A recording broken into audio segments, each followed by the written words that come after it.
sa pagkakataon pong ito para naman po sa kanyang mga mensahe at upang ipakilala ang ating pangunahing tagapagsalita, ibibigay ko po sa inyo ang ating butihing Vice Alcalde. Palakpakan po natin, Vice Mayor Angela Ley Chi Atienza.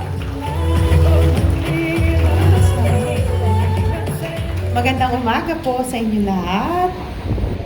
I'm sure masayang-masaya kayo ngayon dahil narito tayo ngayon sa Ramon Magsaysay. But nevertheless, bago po ako mag-umpisa, gusto ko munang bumati sa ating mga kasama ngayon dito. Siyempre ang ating alkalde na si Yormes Moreno Dumagoso. Palakpakan natin siya. Si Mr. Robert Velasquez, I'm sure kinikilig kayo, sir, dahil alam ko 3 taong kayo nag-intay para dito. Dr. Cheryl Gayola, ang Schools Division Superintendent natin.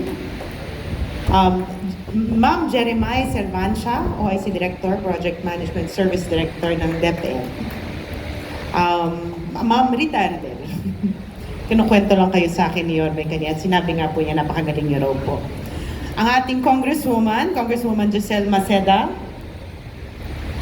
Ang ating mga konsehal na narito ngayon, Engineer Andres, faculties of Ramon Magsaysay High School, at sa lahat ng narito ngayon, pati ang mga chairman na nandito, at ang mga estudyante na alam ko nagdadasal kayo na sana abutan nyo ang pagbubukas ng Ramon Magsaysay.